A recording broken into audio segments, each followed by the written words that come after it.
YS Sharmila കൃത്യമായി തന്നെ മുഖത്ത് നോക്കി പറഞ്ഞിരിക്കുന്നു, നിങ്ങളുടെ നാളുകൾ എണ്ണപ്പെട്ടു. അധികാരത്തിൽ കടിച്ചു തൂങ്ങിയുള്ള നിങ്ങളുടെ ഈ വലിയ രീതിയിലുള്ള ഈ അഹങ്കാരം, ജനങ്ങളോട് കാണിക്കുന്ന നിങ്ങളുടെ ധാർഷ്ട്യവും ധിക്കാരവും നിറഞ്ഞ ഈ സമീപനത്തിന് ഉടൻ തന്നെ അറുതി വരും എന്നുള്ളത് അവർ മുഖത്ത് നോക്കി പറഞ്ഞിരിക്കുകയാണ്. അതെ, ഈ പാർട്ടി ഉണ്ടാക്കിയ നാൾവഴികളെ കുറിച്ചും ഇതിനുണ്ടാകിയ ബുദ്ധിമുട്ടുകളെ കുറിച്ചും ഒക്കെ YS ശർമിള ജനസമക്ഷം അവതരിപ്പിക്കുകയാണ്. ഇതിനോടകം തന്നെ കോൺഗ്രസിന് വീണ്ടും ഊർജ്ജസ്വലമായ പ്രവർത്തനം അവർ നൽകി കഴിഞ്ഞിരിക്കുന്നു എന്നുള്ളതാണ് സത്യം. എല്ലാ സ്ഥലങ്ങളിലും പ്രവർത്തകർ വലിയ തോതിൽ തമ്പടിച്ചിരിക്കുന്നു എന്നുള്ളത് എടുത്തു പറയേണ്ടതാണ്. എല്ലാ മേഖലകളിലും അവർക്ക് YSR കോൺഗ്രസിലേക്ക് പോയവരെ വരെ തിരികെ പിടിച്ചെടുക്കാൻ കഴിയുന്നുണ്ട്. YSR കോൺഗ്രസ് പാർട്ടി കഴിഞ്ഞ തവണ നിയമസഭാ തെരഞ്ഞെടുപ്പിൽ 151 സീറ്റുകളാണ് 175 അസംബ്ലി സീറ്റുള്ള ആന്ധ്രാപ്രദേശിൽ കൊയ്തെടുത്തത്. TDP നിലംപരിശായി പോയി എന്നുള്ളത് എടുത്തു പറയേണ്ട കാര്യമാണ്. ലോക്സഭയിലും അതേ രീതിയിലുള്ള ഒരു തനിയാവർത്തനമായിരുന്നു നടന്നത്. 25-ൽ 22 ലോക്സഭാ സീറ്റുകളും അവർ നേടിയെടുത്തു. എന്നാൽ ഇക്കുറി കോൺഗ്രസിന് വലിയ രീതിയിലുള്ള മുന്നേറ്റം നടത്താൻ കഴിയും എന്ന പ്രതീക്ഷയുണ്ട്.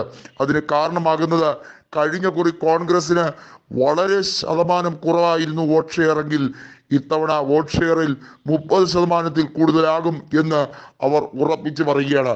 30% കൂടുതൽ വോട്ട് ഷെയർ മാത്രമല്ല, ശക്തമായ ഒരു ത്രികോണ പോരാട്ടമായിരിക്കും എല്ലാ മേഖലകളിലും നടക്കുക.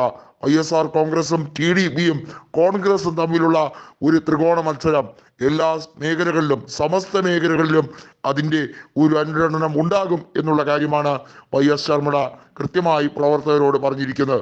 നേരത്തെ തന്നെ AICC ശർമിളയ്ക്ക് ആന്ധ്രാപ്രദേശിന്റെ ചുമതല നൽകാൻ വലിയ രീതിയിൽ താല്പര്യം കാണിച്ചിരുന്നതാണ്. അന്ന് തെലങ്കാനയിലെ നിയമസഭാ തെരഞ്ഞെടുപ്പിന് തൊട്ടു മുന്നോടിയായി അവർ ആദ്യം പറഞ്ഞത് തെലങ്കാനയിലേക്ക് പ്രവർത്തനം മാറ്റാമെന്നാണ്. എന്നാൽ കോൺഗ്രസ്സുകാർ കൃത്യമായി പറഞ്ഞു, തെലങ്കാനയിൽ അവിടെ വലിയ തോതിൽ രേവന്ത് റെഡ്ഡി മുന്നേറ്റം നടത്തുന്നുണ്ട്, ആന്ധ്രയിലാണ് ശർമിളയുടെ ആവശ്യം.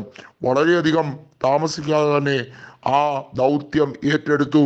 അന്നു മുതൽ തുടങ്ങിയതാണ് ജഗൻമോഹൻ റെഡ്ഡിയുടെ കഷ്ടകാലം.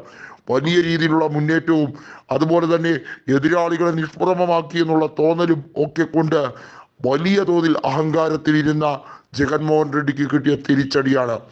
അദ്ദേഹം പണ്ട് കോൺഗ്രസ് MP ആയിരുന്ന കാലത്ത് അദ്ദേഹത്തിന്റെ പിതാവ്, അതായത് ശർമിളയുടെ കൂടി പിതാവായ രാജശേഖര റെഡ്ഡിയുടെ മരണസമയത്ത് ആ കൃത്യമായ സമയത്ത് ഉപതെരഞ്ഞെടുപ്പിൽ കടപ്പയിൽ ജഗൻമോഹൻ റെഡ്ഡിയെ വിജയിപ്പിക്കാനും അതിനുശേഷം കോൺഗ്രസിലെ നിരവധി MLA-മാരെ YSR കോൺഗ്രസിലേക്ക് കൊണ്ടുപോകാനും വേണ്ടി അക്ഷീണം പരിശ്രമിച്ചവരാണ് ശർമിളയും അതുപോലെ മാതാവ് വിജയമ്മയും.